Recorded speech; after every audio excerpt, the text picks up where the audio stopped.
Super Sports Show.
It is a journey that few get to make.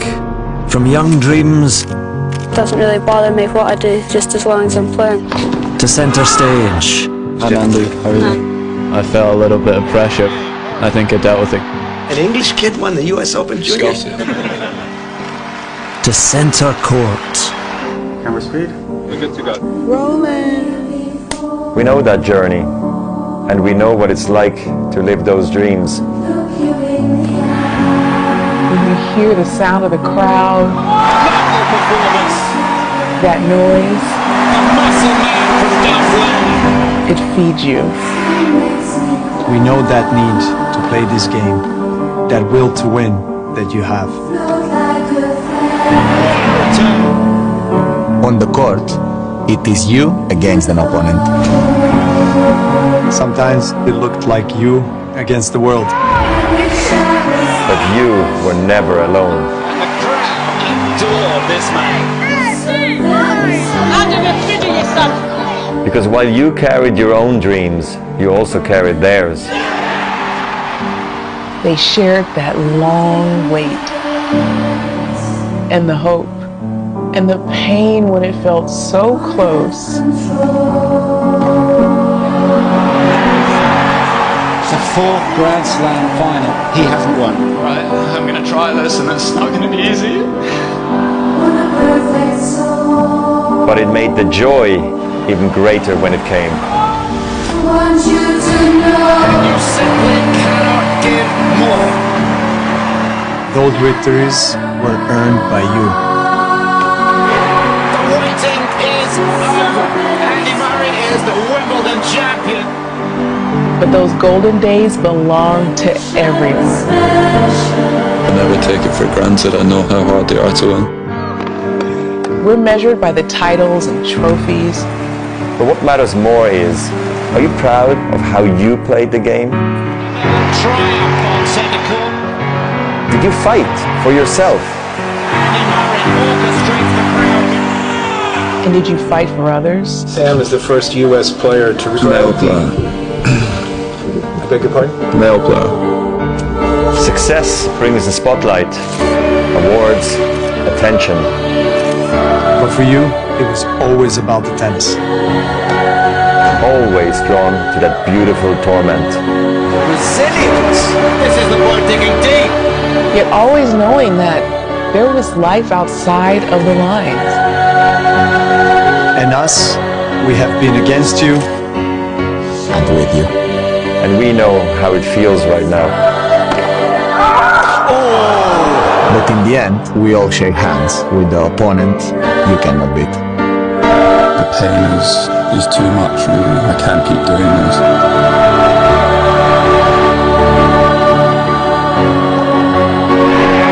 But it's Murray's time in the sunshine of centre court once again. We were proud to play against you. And with you. With my voice, here to win. It's my choice. You can dream if you believe. Give it all you've got.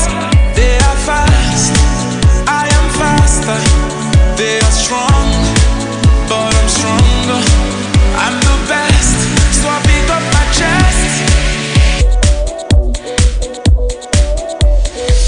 Here I come with my voice, here to win. It's my choice. You can dream if you believe. Give it all you've got. They are fast, I am faster. They are strong, but I'm stronger. I'm the best, so I pick up my chest. Here I come with my voice, here to win. It's my choice. You can dream if you believe. Give it all you've got. They are fast, I am faster. They are strong, but I'm stronger. I'm the best. All right, we are back again just to do what we know how to do best. Of course, it is Super Sports Show, Agidigbo Super Sports Show, your weekend sports show. We call it Agidigbo Super Sports Show. You love to call it Abula Sport. Don't you worry. You might not understand what is currently happening in the live studio. But on Monday, yes, thank God our producer is here. Soul, you are listening. We'll meet you on Monday. We'll explain ourselves. But to our listeners, you might not understand. They said I should enter. Front or back, I have entered. But I'm not supposed to enter. But they forced me to enter through front. So I'm entering through front. So I'll leave the back for Lamba. Lamba, yeah. My name is John Udofia.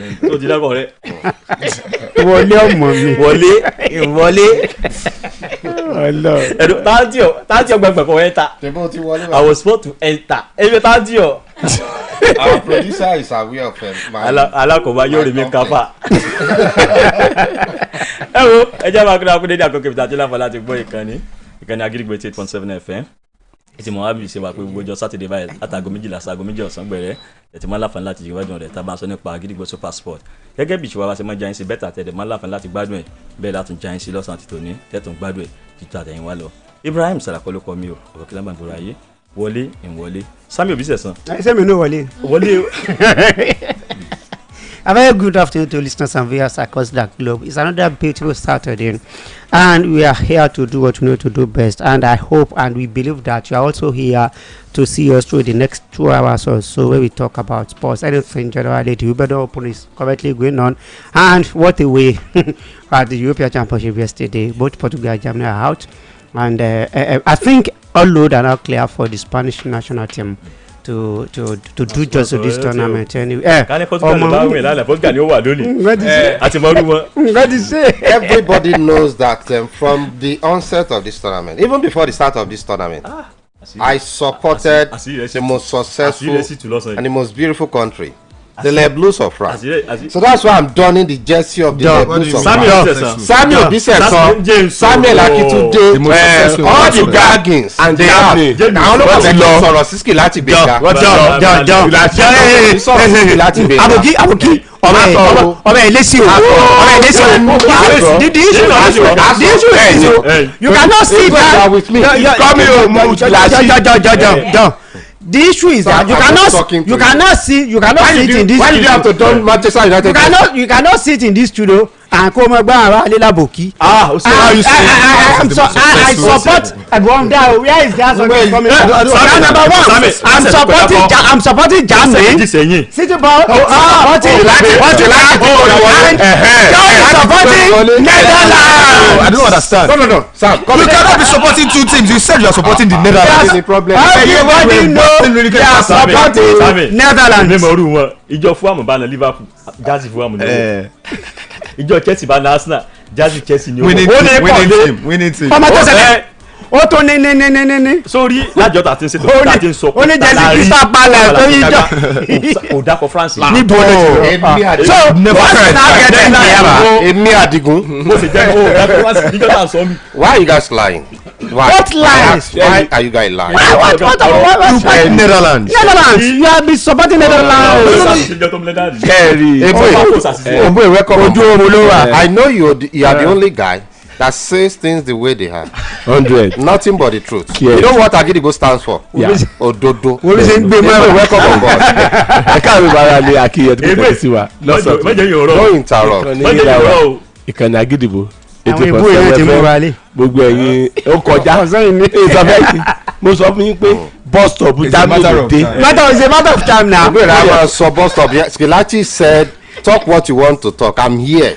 Bó ni mo sọ fún Skilachi náà láti ọ̀sẹ̀ pé bus stop Germany is coming home yẹn wọn àti Sami. Láì kò lè possible níwájú Spain ni mo sọ fún wọn àwọn ni wọ́n ṣorí kunkun. Country wo la wa support? Ẹ̀yin wo. England lèmi. England ṣùgbọ́n ọmọ country tó lè má máa aṣọ tó wà lọ́rùn John. Yóò dà fún ọtí òní country ẹ̀. ok aṣọ tó wọ̀ bẹ́ẹ̀ni mo dẹ̀ ti sọ pé Netherlands abẹ́ẹ̀kọ́ bẹ́ẹ̀ni bẹ́ẹ̀ni tí mo sì gbé lọ́wọ́ òdodo bẹ́ẹ̀ni wọ́n wà ń bẹ̀ ìkan ó tẹ̀ wájú lónìí àwọn tí a palanga tán palanti atán ti kí níjọ́ kìíní àgbà o. àwọn ló bẹ́ẹ̀ aṣọ tó wọ̀ ẹni tó support Aboki ẹ̀yin owó sọ mí lọ́sẹ̀ tó bọ̀. Aboki owó lọ́dọọdọ. Òdodo là á gbé dáná. Àwọn kan wá wá penalties.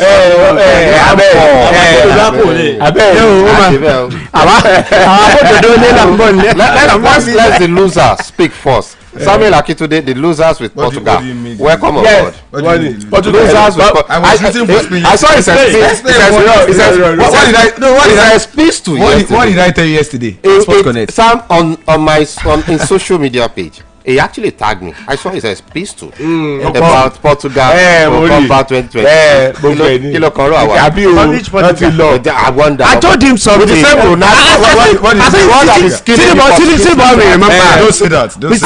City boy will remember. I told them during the course of the week, I didn't as much I will look Portugal as one of the top contenders. They are coach. They are the coach. Roberto Martinez. They are the coach. Who depends so much on Cristiano Ronaldo? We saw what he did with Belgium now. Ronaldo is killing those players. He wasted the golden generation of Belgium. He has done the same again with the Portugal. They are having good players. Players. Forget. Let the losers people first. Okay. Losers City with Portugal. The host country is out.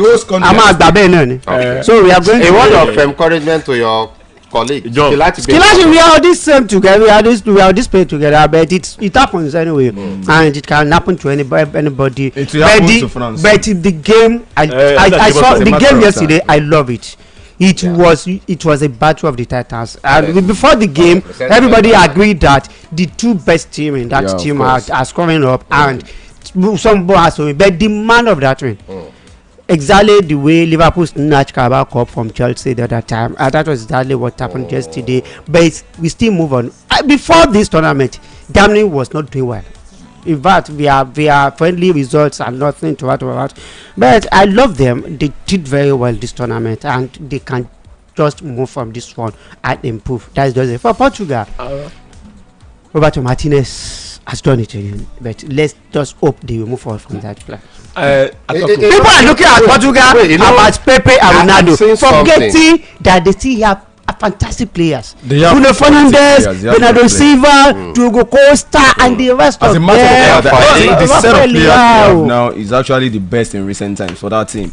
But it's quite unfortunate that they are better than the one that won the 2016 European Championship. I'm saying something. I don't know if you are seeing what I'm seeing as well. I just joke with that, but I know we saying something. No. The thing is, look at our studio manager, Engineer Salafi. Which color does it do? Blue, right? Yes, blue. Yours is what? My blue. Mine is what? Blue. Ebo is what? Blue. Those are the winners. So those that are not done in blues, what do we call them? No, those are the agrees. John, lẹ́ẹ̀kan tó sá sí lusa I mean, bá kò tètè yọ lusa 1 lusa bí kasi se ba súnmọ́ra wọn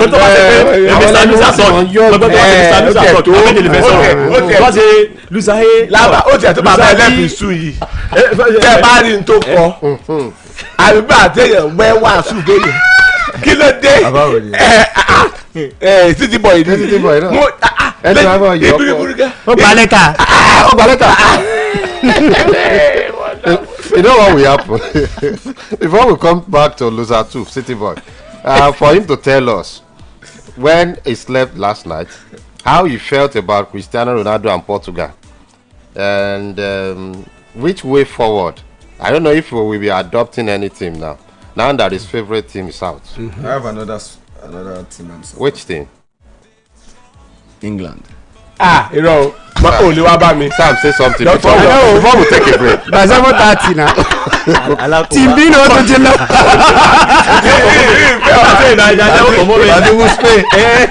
Please don't come to England. I love England so much. They are coming to England. It's coming to my star boy is there. So I'm support. Kobe Mino is there. Look sure is there. Welcome on board. Unfortunately for me, we are together. We are together. Tell my people that we never work alone. Come on, baby. Unfortunately for you, I can't support any other team aside Germany. I'm telling you, I can't do that. Yeah. So, but fortunately for me, I'll be watching European Champion with open mind now. You'll be waiting for the day that France and Netherlands will be out, so that you can come back. I don't want France to be out, but that Gapo and the rest. I can't wait, yo. I can tell you, France was a matter of time. Imagine getting to semi-final without scoring an open goal. But they already be alone. What do we call grace? They've been non-impressive. Forget grace. It's just a matter of time. What do we call grace? Forget grace. City boy. What was forget grace in your life? How will you make it to the semi-final without scoring an open goal? City boy. Portugal were better yesterday. France ja Portugal. For me, it's just but the luck will not see you through. It will end. Portugal qualified against. It's just a matter of time. They cannot start Spain. Can they write that luck against Spain? That's what I'm saying. Portugal were fortunate against Slovenia. Yesterday they were not fortunate. France were fortunate yesterday. Against Spain they will not be fortunate. Someone is protesting now. Skelachi Benga from Germany is protesting against that referee, Anthony Taylor. Let's take a break. When we come back, we'll settle down to the course of the show and we'll talk about the handball and the officiating of EPL referee Anthony Taylor against the host country as well as the former champions Spain. We'll be back after this. 88.7 FM. Láti dènà àrùn ìgbẹ́ gbuuru àti àrùn mìíràn pàápàá nínú àwọn ọmọdé fọ ọwọ́ rẹ pẹ̀lú ọṣẹ àtomi tó ń dà ṣooro ní pàtàkì jùlọ tó o bá lo ilé ìgbọ̀nsẹ̀ tán lẹ́yìn tó o bá ti ṣàǹdí fọ́mọ tán kó o tó ṣoúnjẹ ọmọ rẹ tàbí kó o tó fún un lóúnjẹ. àti pé o tí ọmọ rẹ bá ní àìsàn ìgbẹ́ gbuuru fún un ní oògùn oníwóró zinc lẹ́ẹ̀kan lójúmọ́ àti ORS ní wákàtí mẹ́rin tàbí kí ẹ máa fún díẹ̀díẹ̀ nínú ife. èyí á jẹ́ kọ́mọ rẹ lè ní ìdápadà omi ara àtokun. bákan náà yọjú sílé iṣẹ́ ètò ìlera tó bá súnmọ́ ọ jùlọ láti gba ìtọ́jú fọ́mọ tó ní àìsàn ìgbẹ́ gbuuru. ìkéde yìí wá láti àkànṣeṣẹ́ ARIN iléeṣẹ́ tó ń mójútó ètò ìlera ìpínlẹ̀ Ọ̀yọ́. Play the game and let the money flow. Play the game and let the money flow. Play the game and let the money flow. Flow with QBet. Yes, it's hot, new and better. QBet will make you actualize your dreams financially in a small time. Start with little and get bigger. The best bet ever. Bring it on and get to the higher ground. Bigger odds on offer. 100% bonus on first deposit. Up to 100,000 naira. Fastest withdrawals and seamless deposits. QBet is the best cash out with flexible betting options. What are you waiting for? QBet is not for persons under the ages of 18. QBet, where winning works.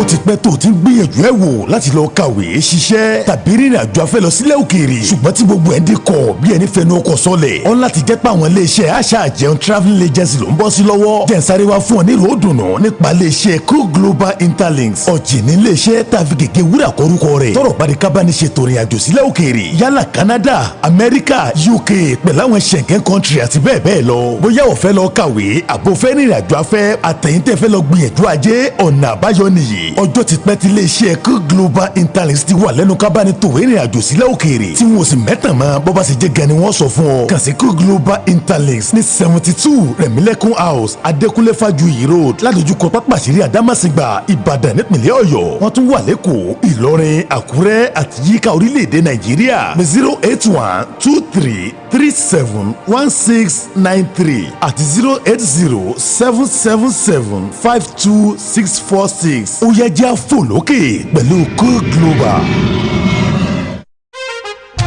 Àtótó arére o gbogbo ẹ̀yin ọkùnrin tó ń tiraka láti dakọni ọkùnrin mẹ́ta nínú ilé tàbí níbikíbi lótìtọ́ ni pé ọkùnrin ogun kan ò sí tí ò bá lè ṣèṣe akọni lọ́dọ̀ olólùfẹ́ ó débẹ̀ herbal mixture ló nílò kó mú dán ìyàkànṣe egbòogi tá a gbé jáde pẹ̀lú ọ̀jọ̀gbọ́n ewé àti egbò àbáláyé táwọn baba wa fi ń gbéra sọ pitú rẹpẹtẹ níjọ́ àná ó débẹ̀ herbal mixture ti gbàgbóró kan gbogbo ayé ló ti ń kó ní wìtìwìtì wọn náà mú kan lónìí kó gbẹlura kára ó le koko bí ọ̀tá wàá sì múnádóko débẹ̀ tàtẹ̀ kanlẹ̀ láti jẹ́ alágbàtà kẹ̀sì kó ní wìtìwìtì ẹ máa pe 09166206959 tàbí 08070517024 ó débẹ̀ herbal mixture ó máa gbé ẹ débẹ̀. Bàbá mi ní ìpín ìdókòwò ní ilé ìfowópamọ́ Fidelity. Ìyá mi ní mílíọ̀nù kan ìdókòwò Fidelity. Wo bàbá mi ní mílíọ̀nù méjì ìdókòwò Fidelity. Kódà ìyá mi ní ẹ̀ẹ́dẹ́gbẹ̀ta mílíọ̀nù ìdókòwò Fidelity. Ṣé o tún wá rí i? Bàbá mi ní àìmọye ìdókòwò Fidelity tí kò lóǹkà. Gẹ́gẹ́ bí bàbá àti ìyá àwọn ọmọ wọ̀nyí, ẹ̀yin náà lè darapọ̀ mọ́ àwọn tó bá fẹ́ ní ìpín ìdókòwò ní ilé ìfowópamọ́ Fidelity tí ó ń lọ lọ́wọ́ báyìí. Ilé ìfowópamọ́ Fidelity gbé ìpín ìdókòwò bílíọ̀nù 10 fún gbogbo ará ìlú ní náírà 9 àti kọ́bọ̀ 75. Àwọn tí wọ́n darapọ̀ mọ́ wa tẹ́lẹ̀ tún ní àǹfààní láti ní ìpín ìdókòwò bílíọ̀nù 3 àti igba mílíọ̀nù ní náírà 9 àti kọ́bọ̀ 25. Ìpín ìdókòwò yóò dópin ní ọjọ́ 29 oṣù keje ọdún 2024. Ké sí stock broker rẹ lónìí kí o bá lè jẹ àǹfààní yìí. We are Fidelity. We keep our word. Adájọ́ ọjọ́ pé adágbà ìgbáko ààfin Olúbàdàn lẹ̀bàdàn ó di ṣíṣí ẹ̀dámúso.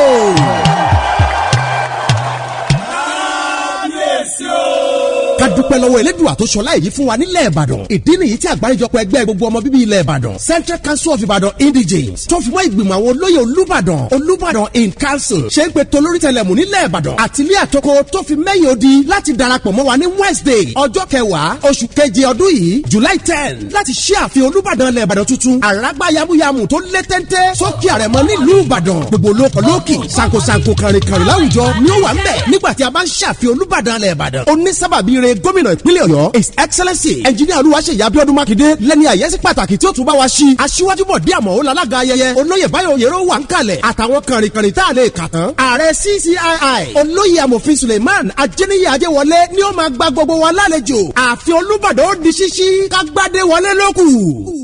Agidigbo 88.7 FM. They are fast, I am fast.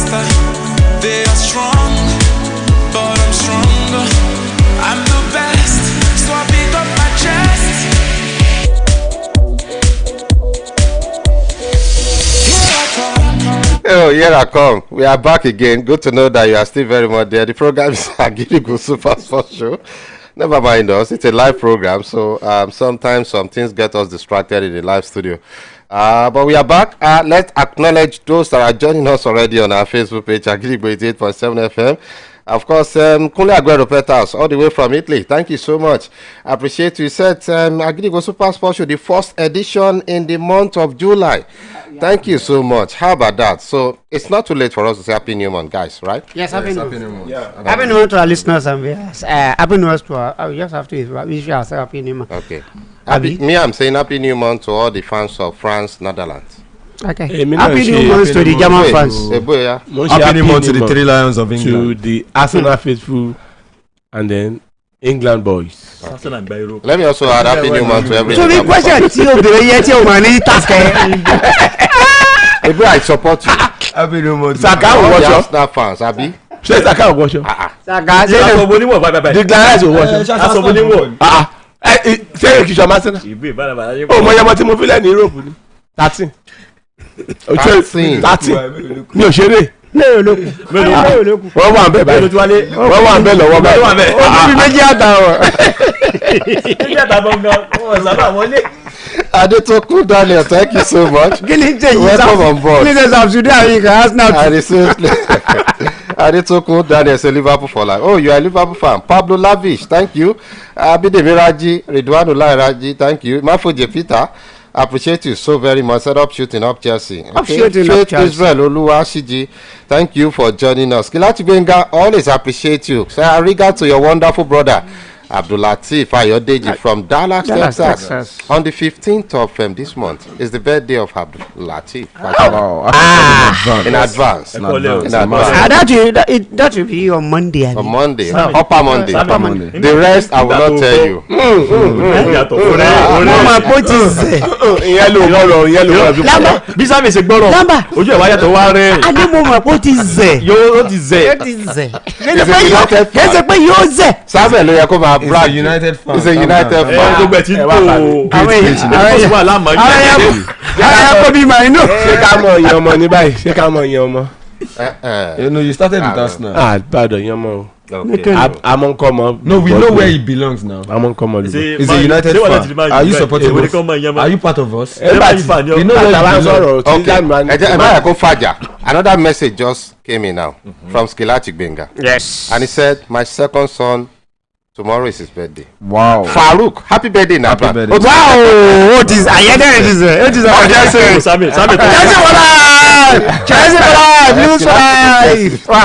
àwa léyìn lẹ́nu sí German fan Chelsea fan ẹ̀yà pé wọ́n mọ̀ èèyàn tí wọ́n ta. àná bọ̀ wíì àbí wọ́n ṣe wá sọ̀rọ̀ lé nínú irọ́ wọn àwọn náà wá ń gbọ́ ẹ wá gbọ́ gbogbo wọn pátápátá ẹ wá gbọ́ gbogbo ẹ̀yin tẹ̀ jẹ́ Arsenal Facebook ẹ mọ̀ gbọ́ mo fẹ́ bá wọn sọ̀rọ̀ it's a challenge pè wọ́n ẹ jẹ́ kí n rí ọwọ́ yín lórí Facebook bye bẹ́ẹ̀ni mo jẹ́rìí wọn. Sami Bragi. wọ́n lè yí mi mọ́lẹ̀. mo ga pátó ni. kí wọ́n rí mo gbọ́ ti skilasi dẹ̀ kan tó ní ká kọ́mọlùbọ́. náà nígbà Sami. yóò dásì kò tiẹ̀ náà àti ìrẹ́ pọ̀. ó wá bẹ́ẹ̀ mọ irọ́. no we know where you belong. ìwọ kan dáàtú ẹ. ẹ mọ̀ pé èkìní là ń ṣe ń bí ìfọwọ́sowọ́pọ̀.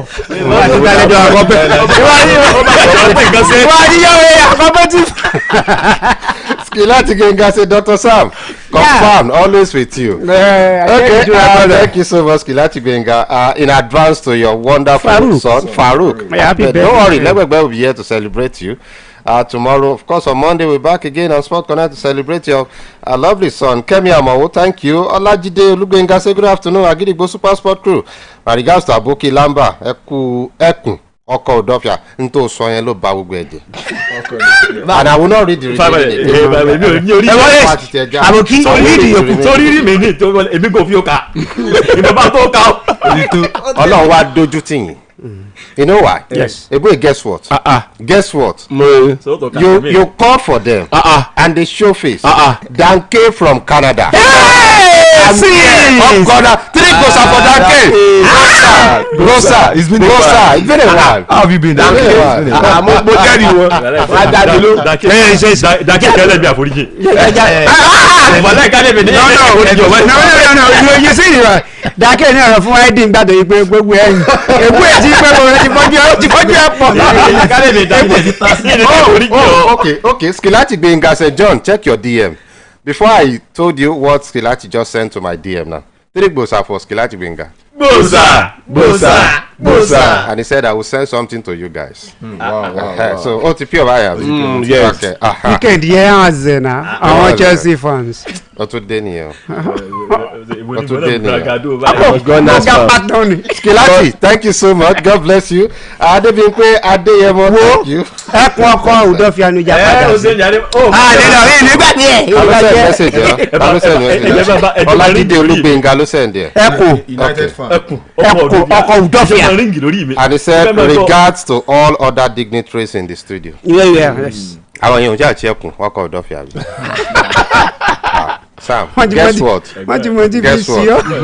Guess what? Yes. Our God done the. Ẹ ká continue. So this whole batting pay nisin.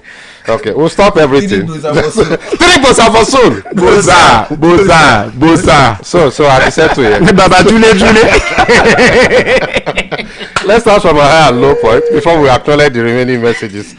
Sam, let's start from you. High and low point so far. I think the low point is happened yesterday. Anyway, I just have to do it like that because of that elimination of Germany from Euro. We have been thinking that it's going to come on.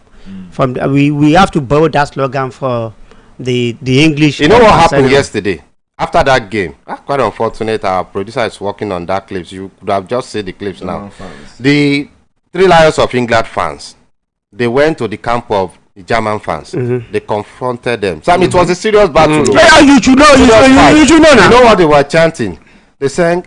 They were chanting. It's not coming home. It's not coming home. And you cannot blame them. So the Germans. You cannot blame them. And those Germans were crying. They experienced the same thing. It was an outbreak for the English fans 3 years ago when they hosted you 2020. You know they got to the final and they lost to Italy, and other fans were just mocking them. Another Arsenal fans. Nene Adewumi from USA said, "Hey boy, we are here for you." Up Gunners. 100. Up Gunners. So I think that was the low point for the week, and my high point. I've been salvaging the Wimbledon Open. A lot of things are happening. We started with that. I love it. I love when we are talking about tennis. I always love to have this. Aside football, which other sport do you love? Tennis. Obviously, tennis. I always look forward to any Grand Slam coming up, and I've been. I don't also know which one I would love more than tennis. Tennis anyway. So joy to watch. I'm telling you. And anyway, market of the silver is out. A lot of upset has been happening at Wimbledon Open, and that's my high point. I've been enjoying it, and I hope to enjoy it to the end. Absolutely. Abdurazak Abolaji Roscojo, been a while.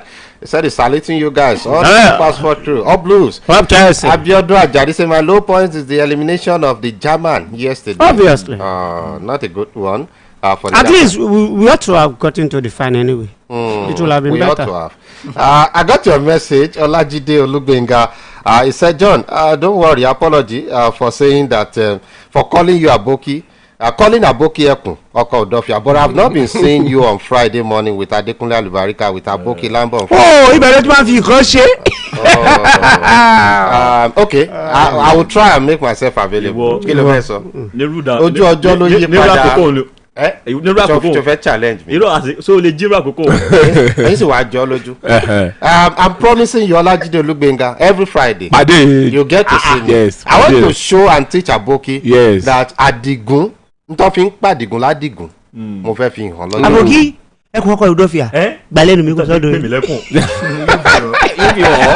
Olajide Olugbenga say my low point is for Germany to lose and bow out of that competition, while my high point is for God of Soccer that has been favoring France national team. They've not scored any single goal since the commencement of the tournament. Only penalty, and here we are. They are through to the semi-final. It's just a matter of time. Should that be your high and low point? Yeah, no, my low point. What do you mean? Done that. Are you challenging? Those are Sam, don't do that. Àbí wọ́n tó kún bẹ́ẹ̀ ni. My low point. Bẹ́ẹ̀ ni jọjá. We discussed it already. I acknowledge I got your letter, Emmanuel of Business and Oscar. I got your letter. Thank for the choice of words and all of that. It's football. No, you just have to reach out to me because of that loss yesterday, Portugal. Yeah, Portugal. But you first did when they knocked Germany out. You didn't know that your own is also coming. No, of course I did. I was rooting for Spain. So you will laugh last. That best. Maybe. Wow. Yeah. Maybe. So what laugh last between you guys? You first laughed in the evening. I'm talking about Oscar, not him. Not Sammy, okay. Oscar. Oscar is supporting Spain. He's not supporting Germany. Okay. Yes. So no wonder. Oscar Sabi.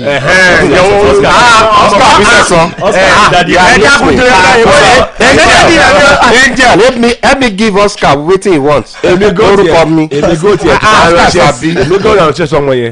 Mo sọ pé ẹ̀jẹ̀ ọ̀dọ́ ó ti àwọn àtàsọ àbábá àṣewà àti rí Spain bọ́ọ̀lù sọ láti gbà wo lọ ìjọ láti gbà wo lọ. ìkan sí àwọn èèyàn wá o èmi ní nsàbí city boy kò sí bàálà Oscar ni ó wàá ṣe ètò next week. Yeah, so the low point is the unfortunate elimination of the Portuguese team. I feel they played very well yesterday, but when you don't take your chances, that's all you get at the end. And for the manager Roberto Martinez, he needs to do better, because you cannot have quality players at your disposal and then you struggle to win games. And not just yesterday, they've been struggling in the tournament. Even their first game against Czech Republic, they struggled to win that game. The only game they won convincingly was against Georgia. Scoring 3 goals. No, Georgia beat them. No, it was against Turkey. Yeah, they lost to Georgia 2-0. So I feel it's a reflection of the bad leadership, the bad managerial approach of Roberto Martinez, because you have players. And then I don't know his obsession with Cristiano Ronaldo. Cristiano Ronaldo is 39 years old, playing 120 minutes back to back. He played against Slovenia, 120 minutes of football. Yesterday again, when you have young strikers in the bench that can come to prosecute game. Look at the substitution of Den Sharp yesterday for France. He took out Kylian Mbappe and he introduced Dembele. Dembele won the man of the match yesterday, coming from the bench, just to show you that they have players as well. So I think it's just a bad tactical approach from the manager, talking about Roberto Martinez, that cost Portuguese side yesterday. But it's football. They felt they will be lucky once again. You are telling us your high. Let me tell you what Ola just said to me. One of the queen of monitoring. So 3 goals are for Ola. Bosa. Ola to say Ibare o, mo binu. City boy, yeah. So that's my low point. And my high point, during the course of the week, the news came out that Dan Ashworth finally. Oh Lord. From Newcastle. My high point. It is personal. It is my high point. Dan Ashworth finally, United announced him as the new sporting director. First in recent times, United post Ferguson era, they've not gotten a sporting director, and good to see that the management are coming to back. Eric Ten Hag, and just last week, during the course of the week as well, Eric Ten Hag extended his contract for another year. So I think for me, he's just having competent people. We've been complaining about not having proper footballing structure in Manchester United, and it's not only about players. You might have players, and when you don't have the competent people at the end of affairs, having the right peg in the right hole, it will definitely affect the prospect of these players. So I feel for me, the structure, the managerial structure at Manchester United, the leadership, the management structure is getting the shape now. They have sporting director, they have technical director. He's getting the shape. He hasn't done it. Okay, what about those times that they do not even have anybody at the end of their it doesn't still change the fact that it doesn't change it, but now they are moving in the right direction. We will see the results. So when we don't get the results, we can criticize it, but now you are not guaranteeing any results. Now that you're having, I'm not talking about results. That they do not have. Now they are doing it. I disagreed. Before Ronaldo left, he said when he came to United in 2018, the same facilities, training facilities. The structure has not changed. And when he left, he came back which year? Sam, 2020. Was it not 2021, 2022? The same thing Ronaldo left. Still remain the same. But we are seeing the changes now. And he's talking about. That's what I'm telling you. What has changed? Do you know that they have approved 50 million pounds to renovate the facilities? I don't know. That's what I'm telling you. Because the last time they played at the Old Trafford, you know what used to happen at them Borussia Dortmund? They are feasting. Now you are throwing banters now.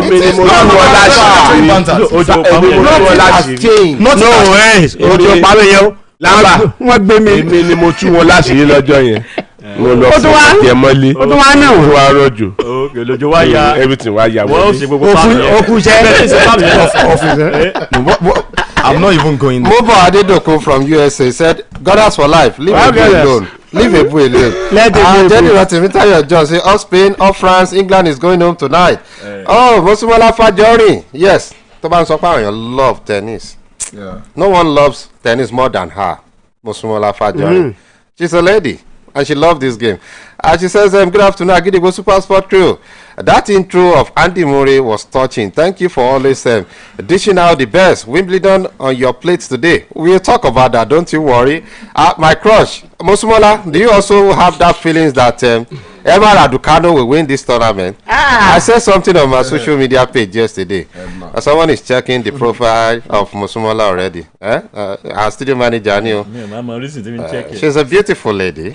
She's our mama, in case you don't know. So.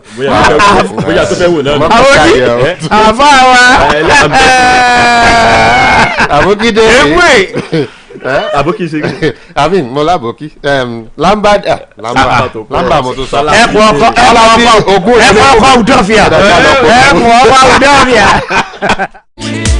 It's my choice. Agidigbo 88.7 FM.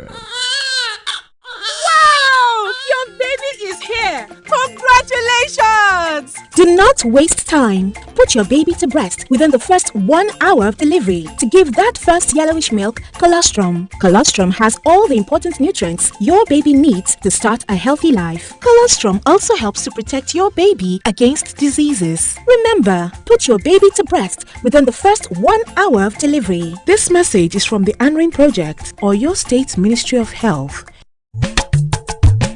Bẹ́bẹ̀rẹ̀ o ẹ lọ borí omi. Bẹ́bẹ̀rẹ̀ o ẹ lọ borí omi o ìfọkànbalẹ̀ lẹ̀ ó rà o. Lórí ilé abilẹ̀ tẹ́ bára lọ́dọ̀ wa o. Bẹ́bẹ̀rẹ̀ ẹ lọ borí omi. Àwọn èsè màgòmágó. Bẹ́bẹ̀rẹ̀ o ẹ lọ borí omi.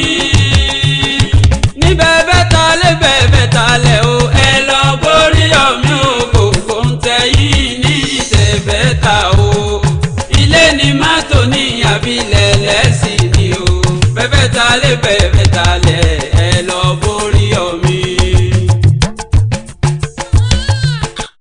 Ọmọ ti dé. Ọmọ tuntun jòjòló òkú oríire. Má jáfara o, gbọ́dọ̀ sọmọ lẹ́nu láàrin wákàtí kan àkọ́kọ́ tọmọ délé ayé láti fún un ní àkọ́kọ́ sí omi ọyàn aláwọ̀ òféèfé yẹn tí wọ́n ń pè ní kolostrum. Àkọ́kọ́ sí omi ọyàn kolostrum yìí ní gbogbo èròjà pàtàkì tọmọ rẹ nílò láti bẹ̀rẹ̀ ìlera pípé. Ó sì ń ṣèrànlọ́wọ́ láti dènà àrùn fọ́mọ rẹ. Rántí o, fọ́mọ rẹ lọ́yàn láàrin wákàtí kan àkọ́kọ́ tó o bímọ. Ìkéde yìí wá láti àkọ́ṣeṣẹ́ Anrin, iléeṣẹ́ tó ń mójútó ètò ìlera ìpínlẹ̀ Ọ̀yọ́. ó ti rọjú Links Roofing ló tún kó dé lọ́pọ̀ kú ọ̀yọ̀kú àwọn òrùlé ìgbàlódé tó tún jẹ́ bẹ́ẹ̀mí díje owó wọn ti wá wálẹ̀ kọjá àfẹnuròyìn ní gbajúgbajà ilé ìtajà ohun ìkọ́lé Links Roofing Ìbàdàn bẹ́ẹ̀ ni ọ̀pọ̀ kú ọ̀yọ̀kú owó pọ́ọ́kú lẹ́ra oríṣiríṣi àwọn òrùlé ìgbàlódé bíi Gerard Roofing Sheet èyí tó jẹ́ single àti Milano ló ti wà ńlẹ̀ tó bá dẹ̀ jẹ́ classic àti bond ni àǹfààní ńlá eléyìí ò ní pẹ́ kásẹ̀ ńlẹ̀ gbogbo oníbàárà wa níbàdàn gbogbo kọ́lékọ́lé àti àgbálẹ́kọ́ tó ronú àti kórùlé lọ́pọ̀ yanturu pẹ̀lú owó tí ò gara ẹ tètè máa bọ̀ wá sí Links Roofing ládojúkọ World Oil Filling Station Iwo Road Ìbàdàn tàbí kẹ́ ẹ máa pe 081-4491-6204 081-4491-6204 ìfànlá aláìlẹ́gbẹ́ ló ṣí sílẹ̀ fún wa ní Links Roofing ẹ tètè máa bọ̀.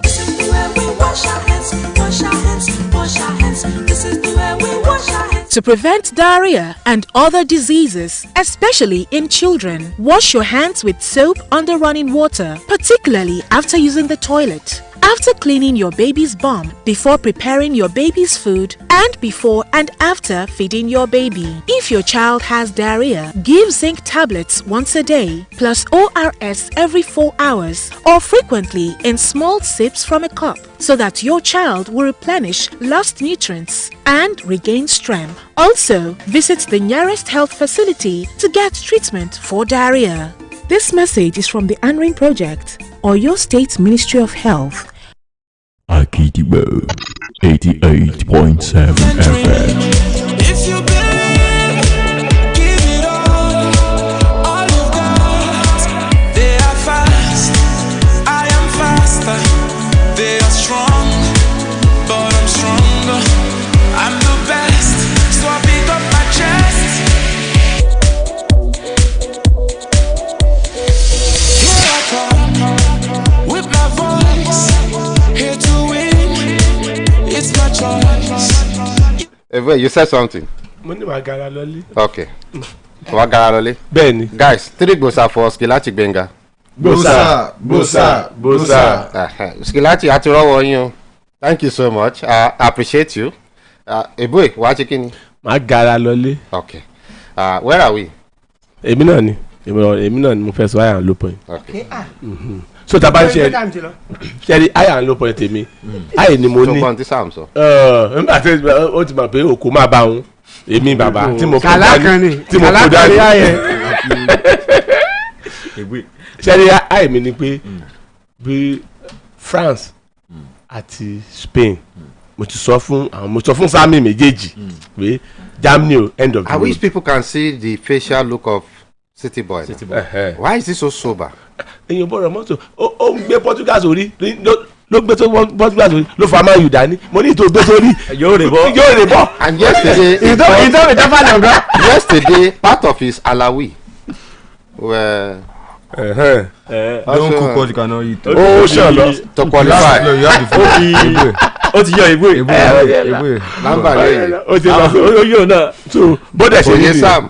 kò gbọ́dọ̀ jẹ́ pé fẹ́ Portugal nìkan ló wá mú orí ẹ̀ kò báyìí tó bá lọ mo gbọ́ ìwé. so bí èèyàn ṣe rí nìyẹn pé Spain àti France high point àwọn àìpé pé bí mo ṣe fẹ́ kán rí náà lórí mo sọ fún àwọn méjèèjì pé end of the road kò sí bẹ́ẹ̀ mọ́. England Ibi tí wọ́n bá ti ń analyze ẹ̀.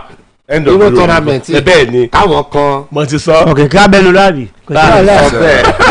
Sáàmì sọ bẹ́ẹ̀. Síyẹn ní high point. alẹ́ yìí Ṣùgbọ́n nítorí Skilachi. ẹ lọ wá. You know what? That game between Portugal and France. Skilachi, I'll send the video clips to our group. So the group that we belong to. Agidigbo Super Sports group, Sport Connect group on WhatsApp. You know what Skilachi did? Before Yao Felix played that penalty, Skilachi his son was even recording. And he told me, he said, John, now my son, they record them. Before Yao Felix played that penalty, he might lose, he might buy more pole. As if he knows. And lo and behold, yeah, you can see the facial. Exactly. That's why I'm going. That's why his confidence. He was not confident. And again, immediately he stepped up to take that penalty. I said to myself that this might. And again, it was only the difference. I'm telling you. And it was not confident. God, it was not Cristiano Ronaldo. Everyone would have been falling. I'm telling you. Anyway, if you look at the countenance of Oya Felix, you know that he's not a man for the big occasion. He has never been like that, and that is one of the problems he has having with Atletico Madrid, because they bought him for good money, very large money. He has always not been there for them. We are talking about the big occasion. And when I saw him, when I saw him, go and tell even the substitution, I think Roberto Martinez got it wrong. You have to go Jota in bench, and you are introducing Felix. Guess what? Oscar Vicente said, "Well done, sir." Thank you. I got your letter.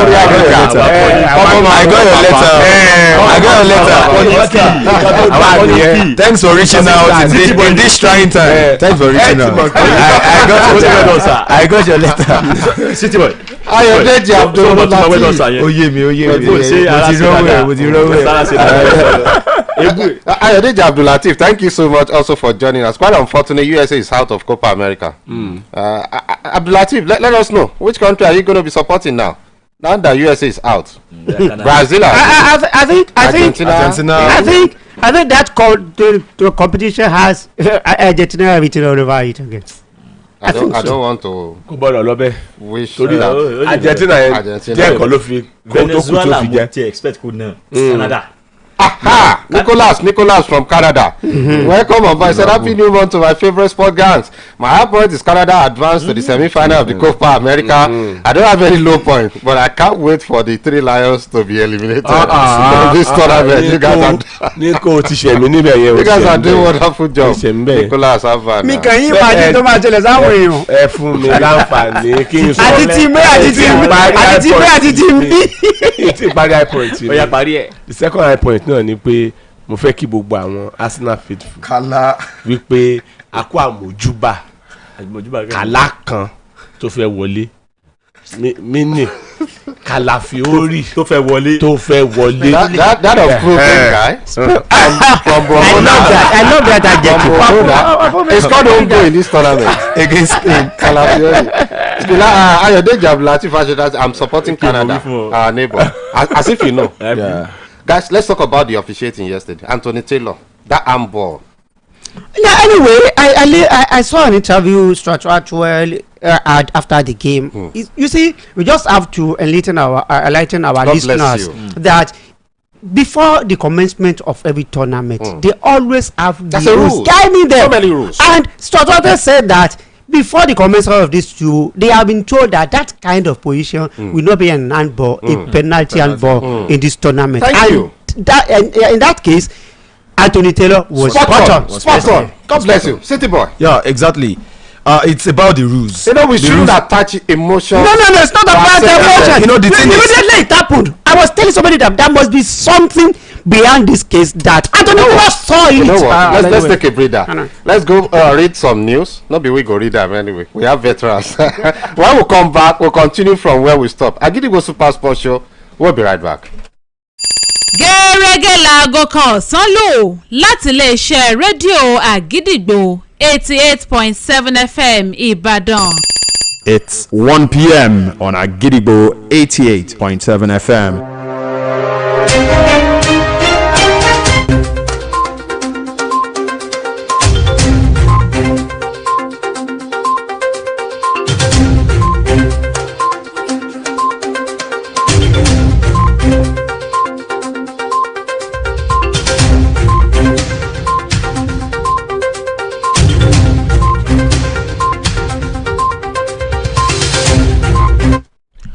Good afternoon. This is the news at 1 on the most listened to radio station, Agidigbo 88.7 FM, Ibadan. I am Bowale Akinbode. The President of Nigeria, His Excellency Asiwaju Bola Ahmed Tinubu, has laid the foundation for the official launch of the resettlement scheme for persons impacted with conflict to address the humanitarian crisis caused by internal displacement across Nigeria. This was disclosed by the Senior Special Assistant to the President on Media and Communications, Mr. Stanley Nwokocha. The Osun State Governor, Senator Ademola Adeleke, has declared Monday, the 8th of July 2024, as a public holiday to celebrate Islamic New Year Hijrah 1446 AH. This was made known and signed by the Honorable Commissioner for Home Affairs, Honorable R.K. Aderibigbe. That ends the news as 1 on the most listened to radio station, Agidigbo 88.7 FM, Ibadan. I am Bowale Akinbode. Thank you for listening. Good afternoon.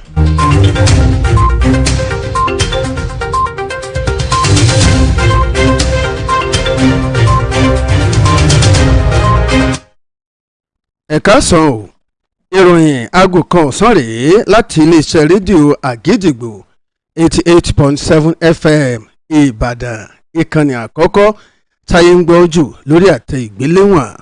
Olúwaṣẹ́gun Adéṣetán lóníròyìn. Ààrẹ Bọ́lá Ahmed Tinubu ti ṣe àgbékalẹ̀ ètò kan fáwọn tó bá ní ìpalára látara làásìgbò láti lè wọ́nà àbáyọ fún wọn kárí orílẹ̀-èdè yìí. Ọ̀rọ̀ yìí ló jẹ́ ọlátọwọ́ lọ́wọ́ pàtàkì fún ààrẹ lórí ètò ìròyìn àti ìbáraàlú sọ̀rọ̀ ìyẹn ọ̀gbẹ́ni Stanley Nwokocha. Gómìnà ìpínlẹ̀ Ọ̀ṣun ọ̀mọ̀wé sẹ́nitọ̀ Adémọ́lá Adélékè ti kéde ọjọ́ kẹjọ oṣù keje ọdún yìí gẹ́gẹ́ bí ọjọ́ ìsinmi láti fi sàmì Hijrah 1446 AH. Ọ̀rọ̀ yìí ló di mímọ̀ nínú àtẹ̀jáde kan tó jẹ́ ìbuwọ́lù kọmíṣánná fọ́rọ̀ abẹ́lé nípínlẹ̀ ọ̀hún honourable RK Adiribigbe okòrò yàgò kan ọ̀sán rèé láti iléeṣẹ́ rédíò Àgídìgbò 88.7 FM Ìbàdàn ìkànnì àkọ́kọ́ táyé ń gbọ́ jù lórí àtẹ ìgbéléwọ̀n Olúwaṣẹ́gun Adéṣetán ló mú wá sí etígbọ̀ yín ẹ ṣe tẹ̀ ń gbọ́ wa o.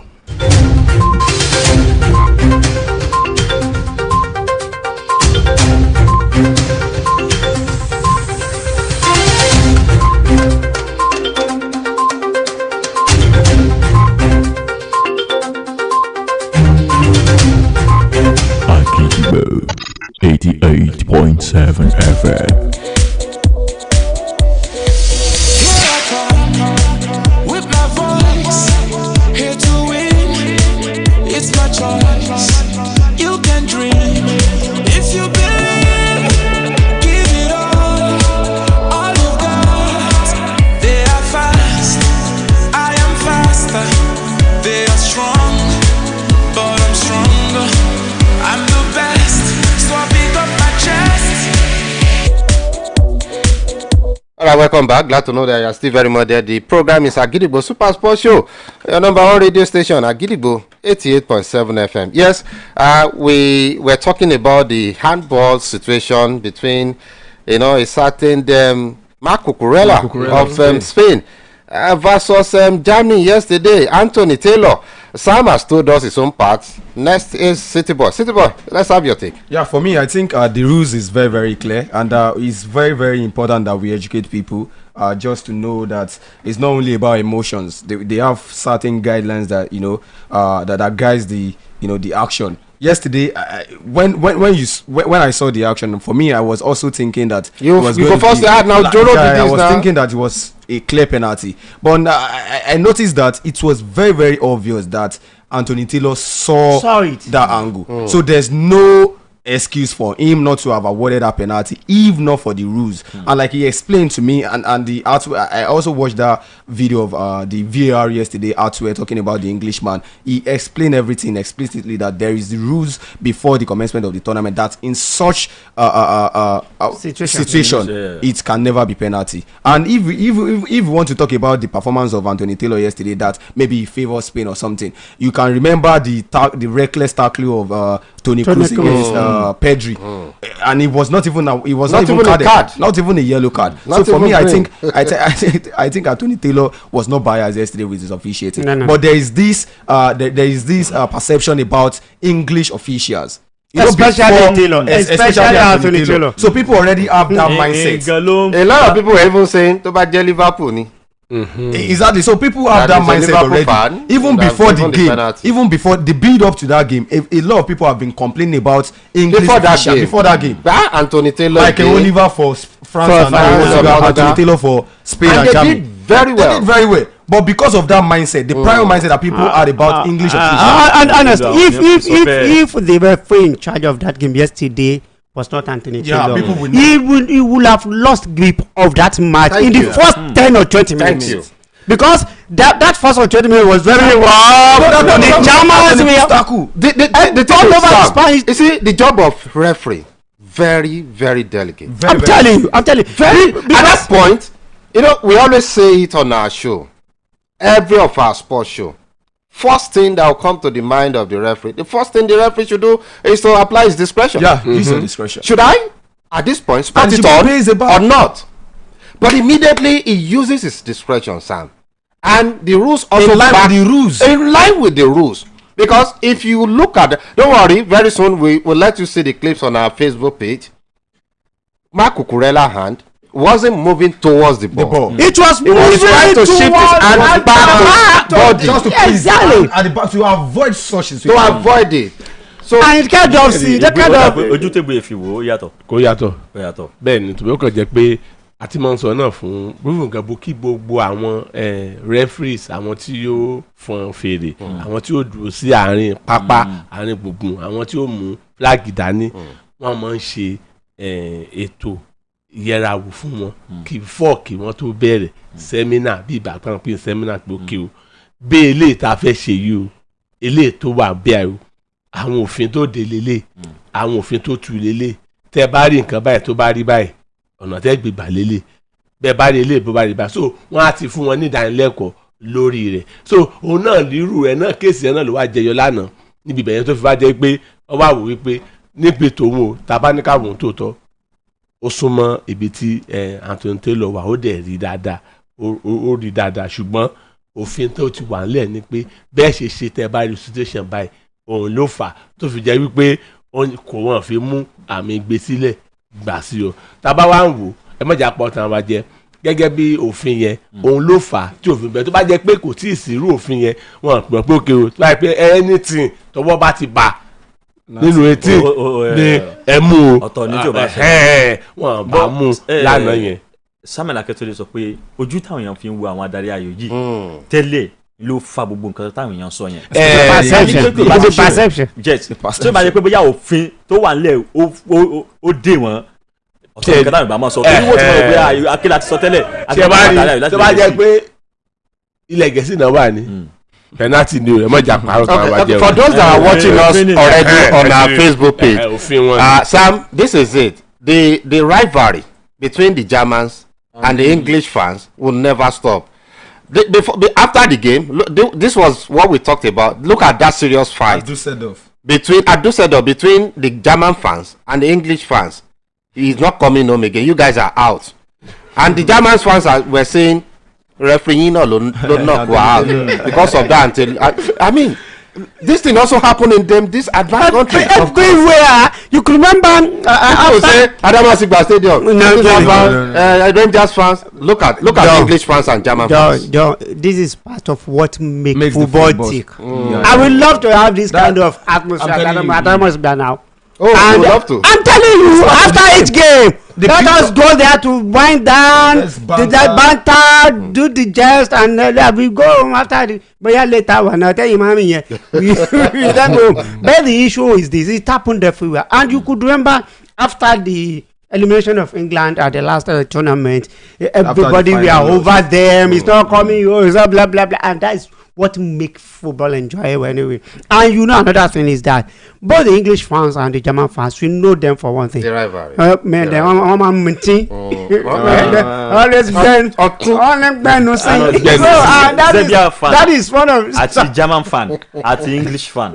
Àwọn méje town kò sí tó bá ti fẹ́ gba irú. I'm telling you, you could remember football is nothing without the fans. And that does it. So I think for me, fortunately, we don't have any casualty yesterday, and it was all fun. The police were able to. Nígbà tí àwọn fans àti Joseph Kimmich ló kọ́ sọ̀rọ̀ lánàá àtàwọn fans yẹn wọ́n ti mọ̀ pé òfin ni Anthony Taylor ló tẹ̀lé kò sí àṣìṣe. Ṣé wọ́n lè pààrọ̀ nǹkan tó ti ń sọ nípa ìwà? No, the fans can say whatever they like. I'm telling you. You know what? Another thing about that, even the Spanish player yesterday was like, we got out of jail. The referee helped them. But if you rewatch it, they felt so fortunate that very lucky. It was like we are very lucky to accept it anyway. That is one of the reasons they had already up yesterday and they went for the jugular of the Germans all this stuff. But the issue is that after explanation, social media is helping us out this time around. The news always travel fast. Everybody will read the interview of Anthony Stratwell and the rest. I think now should be calmed down and people will be looking at it.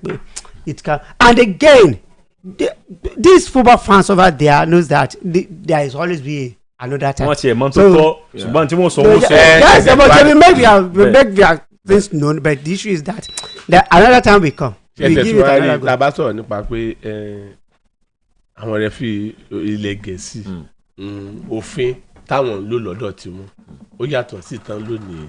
It's everywhere. So òun ló fún àwọn láǹfààní àwọn nílùú tó bá yẹ pé ilẹ̀ Gẹ̀ẹ́sì ní Premier League ni wọ́n gbà yẹn o wọn ànáwọ́ mu ó dẹ̀ lè di aago mẹ́ta kan mú yẹn nísìn kó tó di aago mẹ́fà tán bá another match lọ́jọ́ yẹn wọn àtún ní mú yẹn náà. I think this kind of issues, this controversies is a clarion call for English referees to actually up their game in officiating, because like I said, it's about the perspective, the perception that we have and a lot of people have about the English ref. That's why people have complained that Anthony Taylor, even before the commencement of the match, a lot of people have been saying it's going to be a disaster class from Anthony Taylor, like he normally do. So it's just for them to also improve their officiating, especially the English referee. I'm loving what I'm saying. For the first time, Skilati Benga disagree with Big Sam.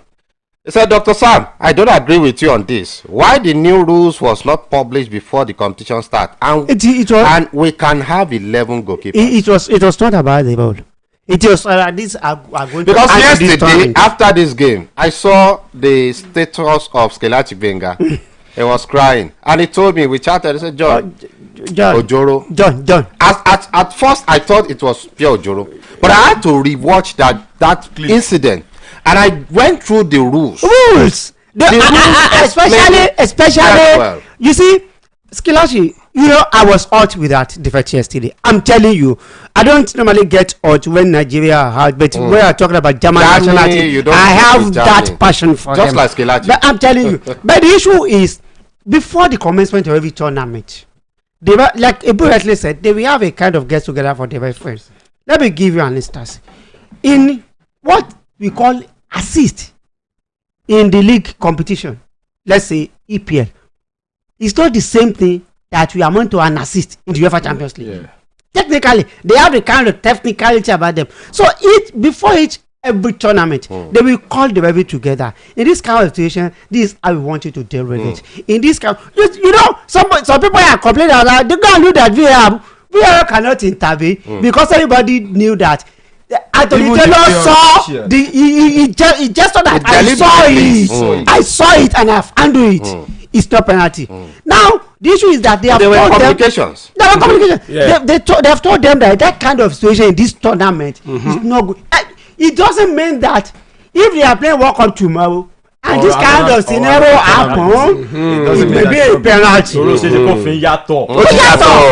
There are rules, standard rules, but we have regulations for each tournament. Skilati Benga says, City boy, God bless you. I said it before. When I saw Anthony Taylor, I know we go lose. And he said, Dr. Sam, secret agreement is not acceptable, please. Skilati, it is not about secret agreement. I know where it's coming from. Honestly, the razzmatazz in Germany now has gone very low. John.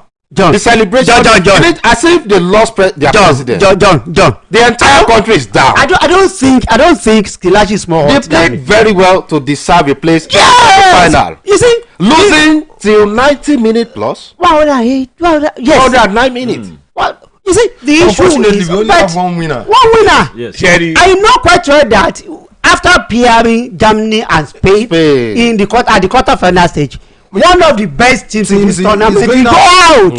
But unfortunately, it's Germany this time around. But this issue of handball, as far as I'm concerned, after going through everything, I don't see any way I will hold. And I want to talk about what you said about secret. I don't. It's not about secret. It's not about that. I disagree because, like he said, before the commencement of the tournament, the officials, the referees, the AR, the VAR, they would have been having meeting with the UEFA. I'm very, very sure that they would have. There was to explain, and you know that they know that they are the one in charge of this officiating. If situation like this come up, this is how you address it. And let me tell you something. If not for the fact that we have such situations, a lot of us, even fans, they don't even tend to read the rules. Yes. It's when the situation arises, when they are forced to read the rules. It's not as if they do not have it. You can even go on their website and find the rules. But how many times have you say, okay, you want to go on their website to check the rules and to check the officiating, to check everything? So it is when the situation like this arises that people tend to like, okay, bring the rules. Let's see the rules that says this is how you want to address it. This is how you address it. So it's not about secret agreement for me. Oma dun Skilashi torí pé tabanika wo Germany ni host nation tó já ní quarter final ní àti bí ọdún bí mélòó kan sẹ́yìn tí ó ṣẹlẹ̀ tó pé wọ́n mọ̀ ju quarter final lọ kan tó já so kan tó fà tó fi ń dùn wọ́n ní ṣùgbọ́n ẹ̀yin náà ṣe tó ẹ ṣe dáadáa tó láì ṣe Ivory Coast Skilashi Africa nìyẹn ti ṣẹlẹ̀ so host to win is coming home orin yẹn ti ó ti rógbé gidi báyìí. We are moving. Skalachi, we are moving. Honestly speaking, like I said during my highs and low points, I think the Germany national team I saw in this tournament are far improved, better than what we paraded at the last World Cup, the World Cup before that one. Even this Spanish team beat us 6-0 in one friendly. So I think Germany are moving. And let's just be they are the best. Ilachi Benga will not rest on this issue. Mr. City Boy, please, did you know the rule before this game? And he's still crying with emoji of crying. I don't understand where Stilash is coming from. A lot of people do not know the rules, but that does not mean that it is not made public. You can check on their website, but because situation like this, let's pass a message to every German fans, including Skilachi Benga. What next for them? Ó ti ṣẹlẹ̀ náà nìyẹn tí o kò sí. In as much I will see that game that the German tried their best in that game anyway. But there are some area for that the coach made mistakes. The better team won. Yes. The technicality of the La Furia Roja. You can never match it. They remove virtually all the key players. Nico Williams, Lami Yama. Before the game, Pedri got injured. And we thought it was over.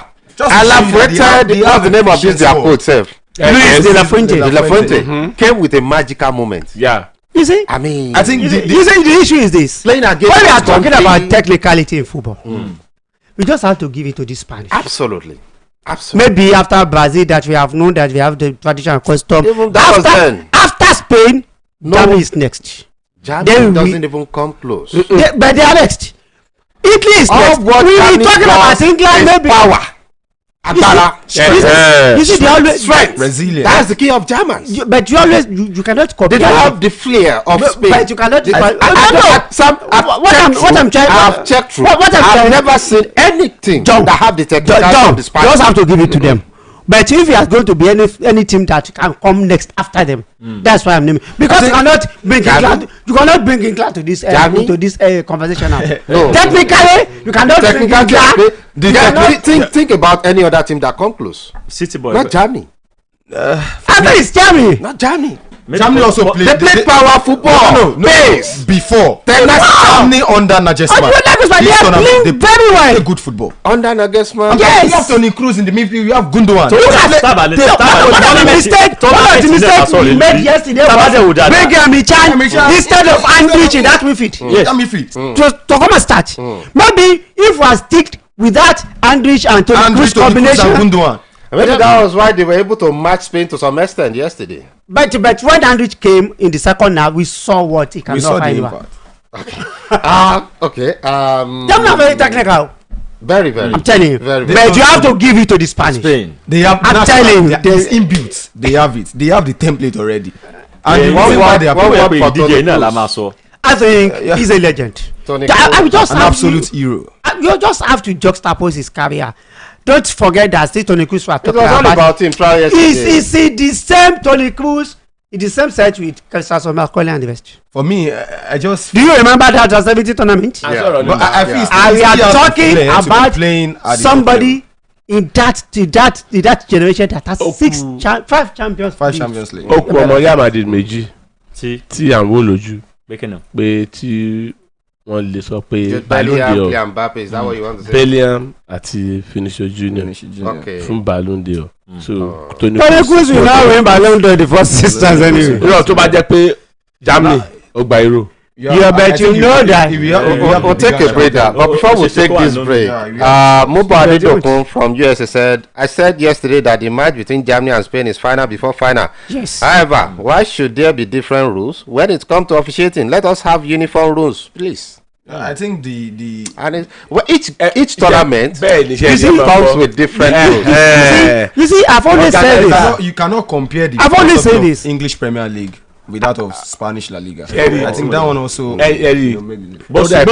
organizers league yẹn ní tó bá ti ní ṣe pẹ̀lú Euro kí àzìnkú òfin yẹn kó wà.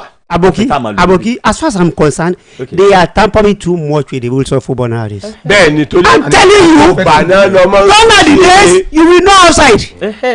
Offside is àti gbogbo body yẹn bá ti lọ tẹ́lẹ̀ we call it offside. Not that the toes, the leg, the body, all these things are too much. Agbábọ́ọ̀lù yìí wọ́n mọ òfin yẹn o.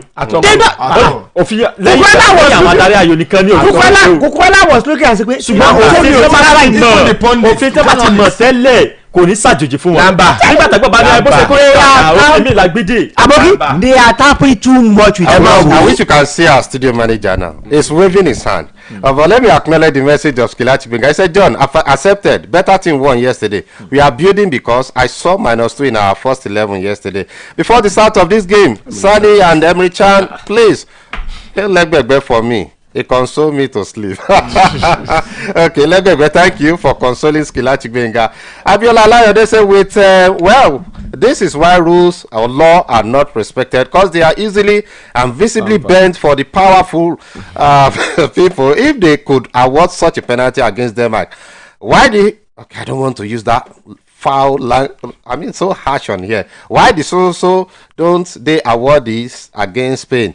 A foul should remain a foul regardless. The team featured or opponent. And that's also my perspective. A foul should be a foul. An offside should be an offside. It should be so spot on.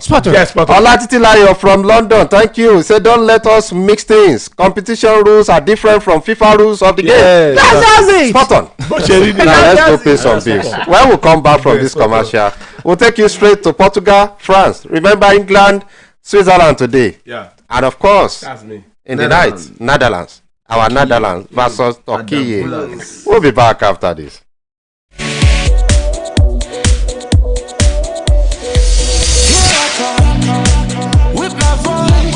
Agidigbo 88.7 FM. ọmọ mi ti pọ̀ṣù mẹ́fà ẹ bá mi dúpẹ́ oṣù mẹ́fà ẹ bá mi dúpẹ́. ó ti yá pọ̀ṣù mẹ́fà nìyẹn.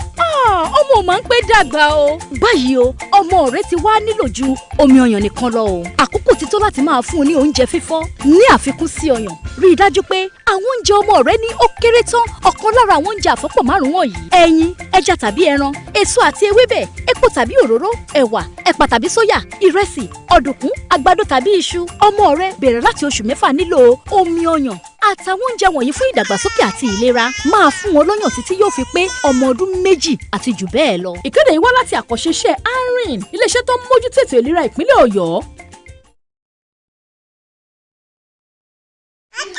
My baby is 6 months old. Oh my! 6 months old? Wow! Now your baby needs more than breast milk. It's time to introduce mashed meals. In addition to breast milk, begin to give your baby mashed meals that contain at least one item from each of these 5 food groups: eggs, fish or meat, fruits and vegetables, oils, beans, groundnuts, soya or millet, rice, potato, maize or yam. From 6 months. In addition to breast milk, your baby needs this combination of food types to grow healthy. This message is from the ARIN Project, Oyo State Ministry of Health.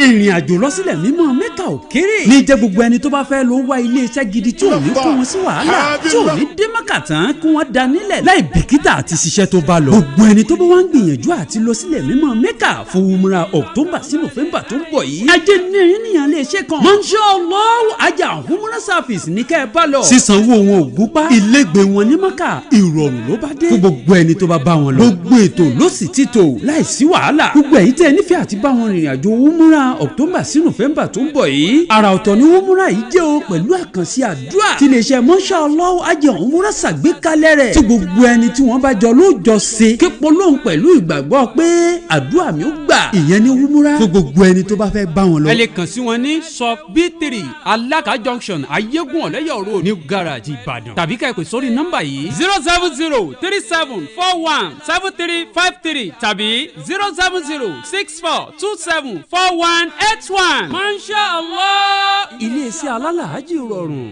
ìjìlá 1446 bá wa láyé alihamdulilayi. gẹ́gẹ́ bí ìṣe wa lọ́dọọdún àpapọ̀ ẹgbẹ́ ọ̀dọ́ mùsùlùmí nàkómi ó tún péjọ ṣe wá sí ìta gbangba nílé kan salami stadium adamasingba nìbàdàn lọ́jọ́ sunday ọjọ́ keje oṣù keje ọjọ́ kìíní oṣù muharram 1446 alága ọjọ́ náà alhaji wasiu adébísí àwọn ẹni àyẹ́sí pàtàkì igbákejì gómìnà ìpínlẹ̀ ọ̀yọ́ alhaji abdulrahim bayọ̀láwà chief imam ilẹ̀ ìbàdàn ààrẹ mùsùlùmí ilẹ̀ yorùbá sẹ́ríkì mùsùlùmí ilẹ̀ yorùbá babalájà àdínní ìpínlẹ̀ ọ̀yọ́ aṣíwájú àdínní ìpínlẹ̀ ọ̀yọ́ gíwá àdínní ìpínlẹ̀ ọ̀yọ́ bàbá àṣàlẹ̀ àdínní ìbàdàn láà tó fi dórí ìyá àdínní ilẹ̀ yorùbá àti ìyálájà àdínní ìpínlẹ̀ ọ̀yọ́ alága ọ̀yọ́ state muslim community wà ń kalẹ̀ gbogbo ẹgbẹ́ mùsùlùmí ilé kéwú ilé ẹ̀kọ́ ẹ máa bọ̀ kájọ yọ àjọyọ̀ ọdún ìjìlá 1446 àfi àmì ẹ̀yẹ da igbákejì gómìnà àtàwọn sànkùsànkù lọ́lá olùkéde alhaji daoud afọlábí na community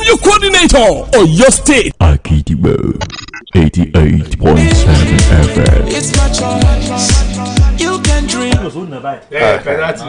mo ti gbé yín sórí atẹ́gùn ẹ̀ tí mọ̀. That's the argument in the Kunle Hamzat studio right now. If you are watching us on our Facebook page, please come look what we've been arguing about, the rules, not the rules, the handball of Cucurella yesterday. These guys are saying penalty ni jọ. Ntondo Skilachi. Okay, that's it. Sam, look at it. City boy Ebue. I mean, I love the message I got from our page now. Lamide Johnson. He said, there's a difference between handball to handball. The hand swing wasn't intentional. We all saw he was trying to hide his hand behind him. This is why we need referees with experience who can understand the game. Even the referees is biased with all the VAR referees, as well as but let's not forget football have its own rules. tẹ́lẹ̀ tí o bá ṣe rules yẹn mọ̀jà pọ̀ tán wa jẹ that's also jẹ́ pé ó súnmọ́ penalty ni ó jìnnà sí àmbọ̀ bẹ́ẹ̀ ni Cucurella ló ṣe mistake bẹ́ẹ̀ yẹn every defender now look at it máa wò kò gbọ́dọ̀ lọ. John, I understand that it wasn't intentional. before kò tó jáde lọ mark bó ṣe sọwọ́ rẹ lé. You are inside the box. bó ṣe gbọ́dọ̀ sọwọ́ rẹ lé. tó fẹ́ ṣe náà ni. You should have done that before the kick. kò fẹ́ ṣe. Look at that. ọwọ́ yẹn ti jáde jù sẹ́yìn ọ̀dẹ̀ bá. So tí ìbá jẹ pé rúùrù tán lónìí irú eléyìí o vitamin d ẹ̀ sọ pé wọ́n ń tọwọ́ bọ òfin fúbọ̀ọ̀lù gbogbo gbà wọ́n ń tọwọ́ bọ̀ olóńfà eléyìí clear penalty ní ọmọdé àbábọ̀ tí ìbá jẹ pé òfin tí wọ́n ń lò ní irú eléyìí lọ́wọ́ báyìí ó ní o. Honestly, I love the message you read just now, but I just want to say that peradventure. If Anthony Tole has spotted this penalty. Oh, at the damn comile. Because there won't be no complaint. No complaint. There won't be no complaint. And it's true. No complaint. There won't be no complaint. Even to say that. Even the Spanish player, they will not have complained if it has been awarded as penalty. Someone is disagreeing with us from USA.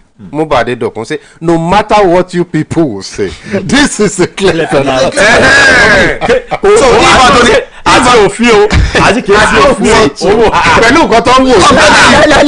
let me now reply that comment. Honestly speaking, many of us that are sitting down in this studio, we don't agree with what happened. With what we saw. With what you saw. But the regulations have to be followed. Aboki kanti Skilachi sọ. Skilachi ní pé òun ti check irú ń báyìí sìn òun sì post ẹ̀. Skilachi, we are waiting. Please post the rules. Skilachi mọ̀ wá yarí mọ́ máa. Skilachi bá wá rules. Olatitilayo from UK said, even though I don't like Spain, but the ball initially touched Cucurella's tight before it touched the hand. No penalty. And only Nigerian league could give give credence to our league. Olavide Johnson said no, it's not. He didn't take his hand intentionally to meet the ball. He was trying to hide that hand. But we have seen many unintentionally. Referees are not stupid, my brothers. Honestly speaking, but we have seen many incidents like that. The penalty is nígbà tí a fẹ́ bọ́ sórí ọ̀rọ̀ yìí a ní pé ẹni tó bá jáde ara yìí tó bá gbọ̀ngbọ̀n tó bá ti wà lórí pápá ní tí ọkọ̀ ṣe ni pé ní tí làákà ìbámu kọ́ sọ́kọ̀ tó bá yẹ pé Anthony Taylor bá sọ pé penalty lánàá ẹ gbàgbé rúùsì. John, I maintain all favour. If 70% of players will not complain again. I'm telling you. If you awarded it as penalty, they will not complain. This is very clear. Of course, although we know that it wasn't intentional, but inside the box as a defender, you should have. Guys, we are here to enlighten people. Now let's do that before we move out of it. This topic has taken almost 1 hour. This is why we have Agidigbo Super Sports Show, and this is why we have intelligent guys like you guys. Are we following the rules? Yes. Or our emotion, our sentiment? No, it is not about the rules. We are following the rules. Now, tell me like Titi Lion that say whatever you guys say, this is a penalty. Now, let's start from Big Sam. Like I said, I was hurt with the result of the game yesterday, but certain spot on from Anthony Taylor or not? Explain. Spot on. As far as the regulation guided this competition is concerned, spot on. Thumbs up. God bless you. Ebwe. Spot on. Kòrí kò sí nǹkan tó fẹ́ ṣe lẹ́yìn òfin tí wọ́n ń lò ní ìdíje Euro tó ń lọ lọ́wọ́lọ́wọ́ báyìí. Yeah, according to the rules, spot on. Even if he uses this let's assume he used his discretion yesterday. It was backed by the regulation, rules and regulations. So spot on. Absolutely spot on, right? 100. You know what? I saw the message of Odoayo Azan Root. Azan, glad to have you from Lagos. He said, good afternoon, guys. You asked us to join the conversation through the phone. Yet the lines are not available. Now let's open the phone line because of Odoayo and the rest. 07041001887. We have opened the phone line now. Now join the conversation. Tell us what you think about the officiating the Euro tournament. So far, so good. Let's pick our first call. Hello. Mr. John. Yes, so Roscoe. Ọmọ ọ̀dọ̀fin. Ọkùnrin làdá. Ọkùnrin náà ni. Èmi ni mo mú ọlọ́gẹ̀gẹ̀ lọ́kùnrin. Máa play ìjábọ̀ tó bá gbẹ́ gbogbo. Ọya pápápá. Mo ṣe òkúrò rẹ̀ pé ní gbogbo ohun ìdáná ìgbéra rẹ̀ báyìí. Ìgbésẹ̀ ìgbésẹ̀ ìfẹ́lá láti wúrà náà yẹn. Bí a ti máa sọ pé. But ẹyẹ nǹkan tó náà ti bá aṣèlè tí náà yẹn ṣe ní pé rúùlù ìpẹ̀sọ̀ nítorí bí gẹ́mù yẹn tẹ̀lé fi rẹ̀ yẹ̀rọ wúrà náà. Mo fi ti dẹ̀ ẹ̀rí kó tó bá ìdòdò gbọ́ yín. Ibẹ̀ yẹn lọ́mọ kájí tẹ̀lé sí mi ní wọ́n fà pé tí mo ní ká tó ní tẹ́lọ̀ ṣe mo ní tí mo bá ṣe tán gbogbo àmọ́ lọ jẹ́ẹ̀kì ẹ̀. Nítorí aṣèlè tó yẹn lẹ́sìn òde ń pariwo kó tó di fúnyẹ̀wò àṣẹ wọ̀ láì máa rí àwọn pé rules wọ́n gbé lẹ́sìn ẹ̀. Ẹ wá rí ègbé nìtì tó bá yẹ kó sọ fún àlọ́ lọ́sẹ̀ torí pé jáwé lè já inú èké wa ń dùn wọ́n wà sí láti bá tẹ́sán kò lè fẹ́ bẹ̀rẹ̀ o yóò tó jẹ ife yẹn mo jẹ ni. 07041001887. Let's speak. Okay, we lost that. Let's speak. Let's see this one. Hello. Hello. Hello. Okay, please read the studio line 07041001887. Mubade Dokun say I disagree with Oni Titilayo of Ghana. Ola Titilayo said I'm a retired referee and I tell you for free that if a referee gave that as a penalty, it would end up in what we call cooler referee. Hello. Hello. Hello. Okay, our studio engineers are just trying to make sure that we have a free flow conversation. Let's see this one. Hello. Hello. Hello. Ekaso. Yes, sir. Yes. Táíwò látàmúlòkó. Yes, sir. Nípa bọ́ọ̀lù Germany àti Spain àná nínú àwọn tóbi ti zẹ̀ àwọn bẹ́ẹ̀ tí wọ́n lè gbá bọ́ọ̀lù lánàá yẹn.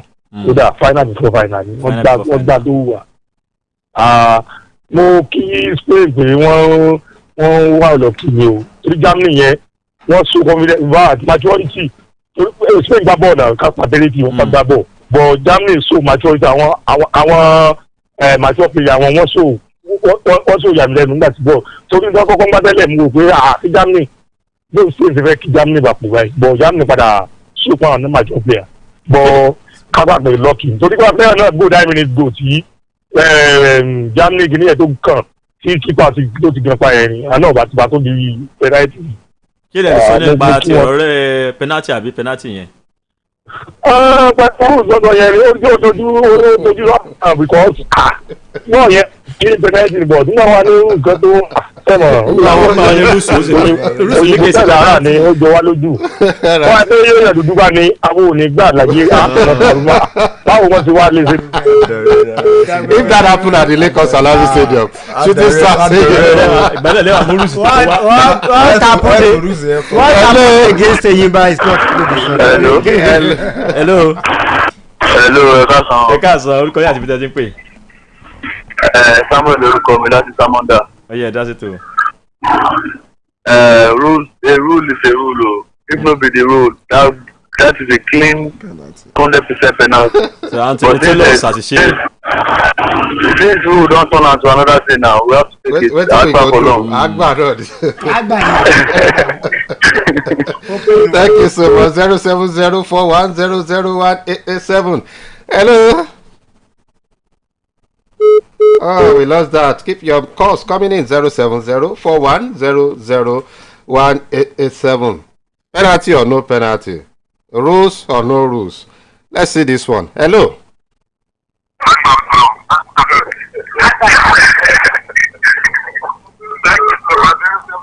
Hello, you are on. Hello, good afternoon, guys. Good afternoon. Your name, where you are calling from? Okay, this is your roots. Finally, you have the floor. Finally, you have been trying to call. Anyway, I think you guys have done justice to the topic so far, and like somebody said, there are too many rules that are now confusing the game. So I really don't like to talk about it because on a normal day in time past, probably would have seen that as an offside. I mean, sorry, as a penalty rather. But like somebody said, there are some that you won't even understand whether it's offside or not. It's not ball to hand, this to this to that. It's so confusing, but I think that is what makes the game much more interesting. If there was a penalty yesterday, I think you guys wouldn't have something to talk about this afternoon anyway. So I think it's also good for the game. It's also good for the conversation of the game.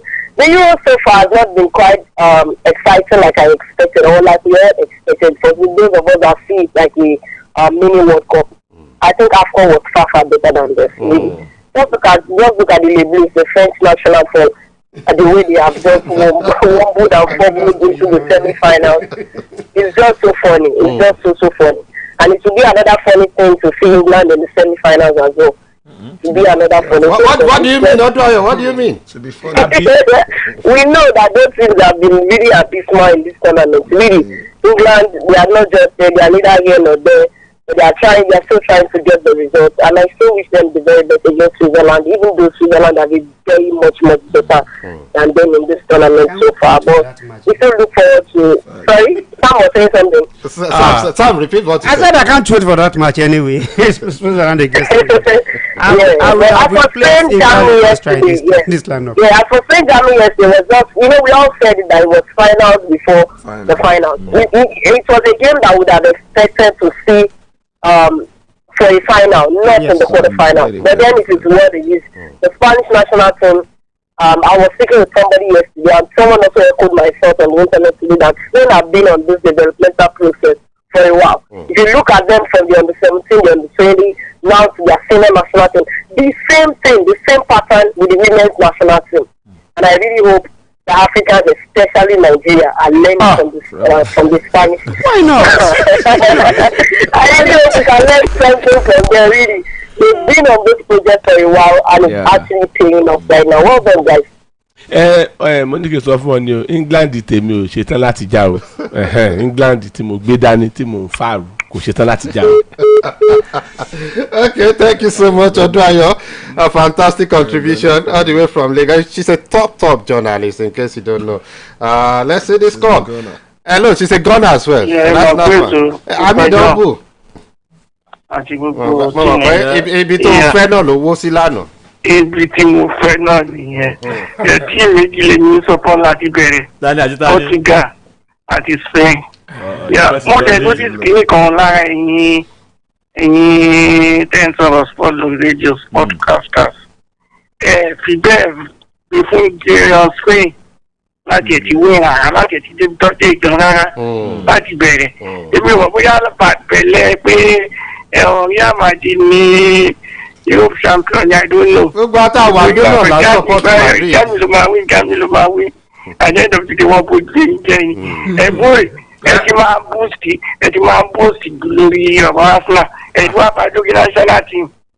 England àbójú ń jẹun. Like super eagle like England ni. Tí o bá jẹ́ àìfù tí àwọn mídíà English gbòógì à ń fún wọn, olùkẹ́ kó dàbí ẹni kó wọ́n dá gbọ́n ṣe wà yẹn lọ. Wọ́n tó nǹkan tó ń pera wọn, to be honest. Ìrọ̀lẹ́ pé ètò kò ní bàjẹ́. Thank you so much, Hamid. Humble, appreciate your call. Okay, if you didn't get to see that penalty shootout yesterday, you can join us on our Facebook page now. Cristiano Ronaldo took his time to slot in his own. Mbappe also did. Hello. Oh, sorry. Hello. Hello. Yeah. Ẹ ti wà lójú òpó. And even though the penalty, the boy is clean sheet penalty yesterday, and you see the clean sheet penalty. Because of the rules, that's why. Instead of the rule, Spain is in trouble. Thank you, sir. Thank you. I appreciate your call. 07041001887. You can as well. You still have much time to pick a couple of calls. Let's see this one. Hello. Hello. Ẹ káàsán. Ẹ káàsán. Orúkọ yín àti ibi tẹ́ ti ń pè. Orúkọ mi ni Sulaiman Adeniyi. Ẹ dá sétò. Orúkọ mi ni Sulaiman Adeniyi. Ó yẹ bá a dá sétò. Dárí nípa ọ̀rọ̀ àwọn rẹ́fìlì England yẹn, lọ́dọ̀ ó ṣàánú wa ni. Nítorí èmi tí mo máa ń sọ̀rọ̀ yìí Arsenal mi. Wọ́n ṣe èké ṣì wá ní láti nìyẹn ní foul tí wọ́n tún kà ń gbò. Wúlò fọkànbalẹ̀ lórí wọn tẹ́lẹ̀. A ti mọ̀ wọ́n ọ̀rọ̀ wọn ò jọ wá lójú. Nítorí Angole Taylor tó ṣe lánàá yẹn ṣe clean penalty. Tó clean ní penalty tó clean ní irú ìjọba tó wá lọ́sẹ̀ṣẹ̀ wọ̀ yìí. Inú ṣú wa tí wọn ò sọ láti lẹ̀. Ẹ má jẹ́ oṣù yìí.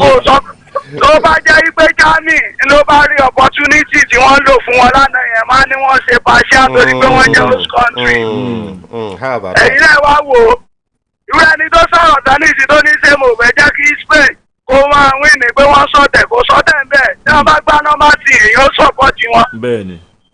Kóòtì wọn ló jẹ́ kí bọ̀ yẹn gan kó di táàmù yẹn lánàá. Dẹ́ńjìsì méjì tó ṣe yẹn òun gan mọ̀ pákó bá ní.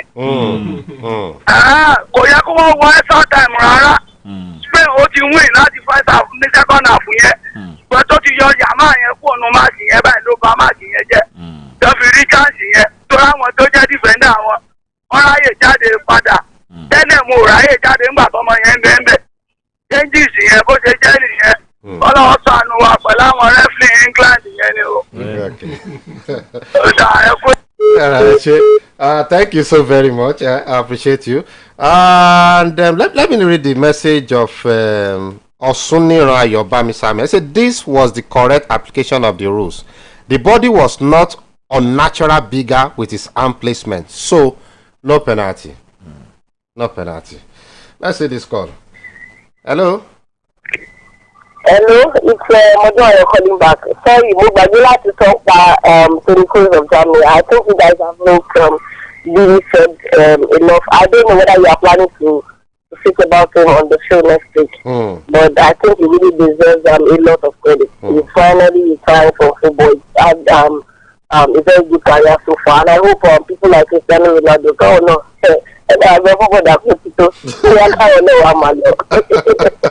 I'm a Ronaldo fan, though those things that I'm not a fan, but I think it's actually high time to keep the national team. So that's what I cover. Thank you so much, Oduayo. Come on, time up for Ronaldo. City boy, what was it?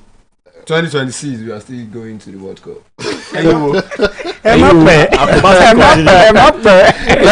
Let's take another break. We'll be back. 88.7 FM. Láti dènà àrùn ìgbẹ́ gbuuru àti àrùn mìíràn pàápàá nínú àwọn ọmọdé, fọ ọwọ́ rẹ pẹ̀lú ọṣẹ àtomi tó ń dà ṣooro. Ní pàtàkì jùlọ tó o bá lo ilé ìgbọ̀nsẹ̀ tán lẹ́yìn tó bá ti ṣàǹdí fọ́mọ tán kó o tó ṣoúnjẹ ọmọ rẹ tàbí kó o tó fún un lóúnjẹ. Àti pé o tí ọmọ rẹ bá ní àìsàn ìgbẹ́ gbuuru fún un ní oògùn oníwóró zinc lẹ́ẹ̀kan lójúmọ́ àti ORS ní wákàtí mẹ́rin tàbí kí ẹ máa fún un díẹ̀díẹ̀ nínú ife. Èyí á jẹ́ kọ́mọ rẹ lè ní ìdápadà omi ara àtokun. Bákan náà yọjú sílé iṣẹ́ ètò ìlera tó bá súnmọ́ ọ jùlọ láti gba ìtọ́jú fọ́mọ tó ní àìsàn ìgbẹ́ gbuuru. Ìkéde yìí wá láti àkànṣeṣẹ́ ARIN, iléeṣẹ́ tó ń mójútó ètò ìlera ìpínlẹ̀ Ọ̀yọ́. Bẹ́bẹ̀ ralẹ̀ o ẹ lọ borí omi. Bẹ́bẹ̀ ralẹ̀ o ẹ lọ borí omi o, ìfọkànbalẹ̀ lẹ̀ ó rà o. Lórí ilé abilẹ̀ tẹ́ bá ra lọ́dọ̀ wa o. Bẹ́bẹ̀ ralẹ̀ ẹ lọ borí omi. Àwọn èsè màgòmágó. Bẹ́bẹ̀ talẹ̀ o ẹ lọ borí omi. Ní bẹ́bẹ̀ talẹ̀ o ẹ lọ borí omi o. Kòkó ń tẹ yìí ní ìtẹ̀fẹ́ ta o. Ilé ni mọ́tò ní abilẹ̀ lẹ́sìn ni o. Bẹ́bẹ̀ talẹ̀ ẹ lọ borí omi. Wow! Your baby is here! Congratulations! Do not waste time. Put your baby to breast within the first 1 hour of delivery to give that first yellowish milk colostrum. Colostrum has all the important nutrients your baby needs to start a healthy life. Colostrum also helps to protect your baby against diseases. Remember, put your baby to breast within the first 1 hour of delivery. This message is from the ANRIN Project, Oyo State Ministry of Health. Ìrọ̀rùn ti dé báyìí fún gbogbo ẹni tó fẹ́ kun ilé. Ǹjẹ́ mọ̀ pé lè kunlé yín báyìí kẹ̀sì sanwó ń gbọ̀ báyá láàrin oṣù 6 tàbí jù bẹ́ẹ̀ lọ. Ilé-iṣẹ́ Dotac Paints and Chemical ló gbé àǹfààní aláìlẹ́gbẹ́ ìkalẹ̀ fún gbogbo ènìyàn. Tẹ́ bá ti wá ṣetán láti mú kílé yín ó dùn wò lójú lọ́nà ìrọ̀rùn. Ẹ kàn sí Dotac Paints and Chemical láti ra ọ̀dà tó péníye tàbí kí wọ́n bá yín kunlé yín lọ́nà tìgbàlódé pẹ̀lú warranty àti àǹfààní ìsọdíẹ̀díẹ̀. Paint now pay later. Àǹfààní Paint now pay later yìí kò ní èlé kankan lórí o. Iyekíye tí owó yín bá kù náà lẹ́ ó máa san padà títí tí ẹ ó fi sọ́tán. Bábánbárì ẹ̀ wá ni wípé níléeṣẹ́ Dotac Paints and customize ọ̀dà fáwọn building engineers, builders tó fi mọ́ àwọn professional painters gbogbo léyìíkéyìí quality tẹ́ bá ń fẹ́. Kódà àǹfààní tó ti ṣí sílẹ̀ fún gbogbo ẹnikẹ́ni tó fẹ́ jẹ́ alágbàtà ọ̀dà níléeṣẹ́ Dotac Paints. Ẹ kàn sí wa lónìí ní outlet wa tó wà lẹ́bàá Nautical Food Canteen Ọmọwùmí area Ọlọ́runṣògo overhead bridge Ọlọ́runṣògo Ìbàdàn. Fún àlàyé lẹ́kùnrẹ́rẹ́ 070-3368-4345 070-3368-4345. Dotac Paints and Chemical, adding value to your properties. Adájọ́ ọjọ́ pé adágbà ìbákò ààfin Olúbàdàn lẹ̀bàdàn ó di ṣíṣí ẹ̀dámúso.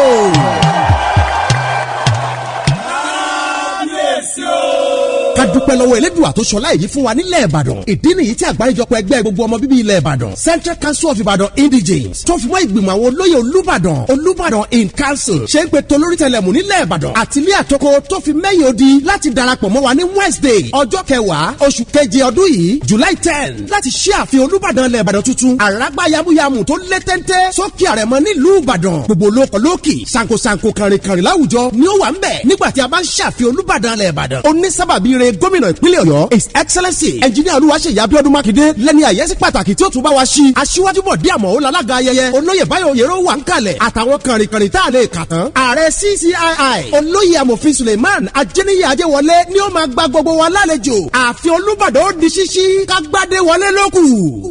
Ìjìlá 1446 ìbá wa láyé alihamdulilayi. láàyè. gẹ́gẹ́ bí ìṣe wa lọ́dọọdún àpapọ̀ ẹgbẹ́ ọ̀dọ́ mùsùlùmí nàkómi ó tún péjọ ṣe wá sí ìta gbangba nílé kan salami stadium adamasingba ńbàdàn lọ́jọ́ sunday ọjọ́ keje oṣù keje ọjọ́ kìíní oṣù muharram 1446 alága ọjọ́ náà alhaji wasiu adébísí àwọn ẹni àyẹ́sí pàtàkì igbákejì gómìnà ìpínlẹ̀ ọ̀yọ́ alhaji abdulrahim bayola wa chief imam ilẹ̀ ìbàdàn ààrẹ mùsùlùmí ilẹ̀ yorùbá sẹ́ríkì mùsùlùmí ilẹ̀ yorùbá babalájà àdínní ìpínlẹ̀ ọ̀yọ́ aṣíwájú àdínní ìpínlẹ̀ ọ̀yọ́ gíwá àdínní ìpínlẹ̀ ọ̀yọ́ bàbá àṣàlẹ̀ àdínní ìbàdàn láàrin tó fi dórí ìyá àdínní ilẹ̀ yorùbá àti ìyálájà àdínní ìpínlẹ̀ ọ̀yọ́ alága ọ̀yọ́ state muslim community wà ń kalẹ̀ gbogbo ẹgbẹ́ mùsùlùmí ilé kéwú ilé ẹ̀kọ́ ẹ máa bọ̀ kájọ yọ àjọyọ̀ ọdún ìjìrà 1446 á fi àmì ẹ̀yẹ dá igbákejì gómìnà àtàwọn sànkùsànkù lọ́lá olùkéde alhaji daoud afọlábí nakomio coordinator ọ̀yọ́ state. Agidigbo 88.7 FM. ẹ máa wọ́n tó máa gbá wọ̀ ẹ̀ tí o ó ní post ó máa bá post bọ́ ẹ̀ máa bá post pẹ̀lú ilé tó tẹ̀ sí ṣe èyí ti lóṣẹ̀ ó máa bá post ọkọ̀ gbàdà nù.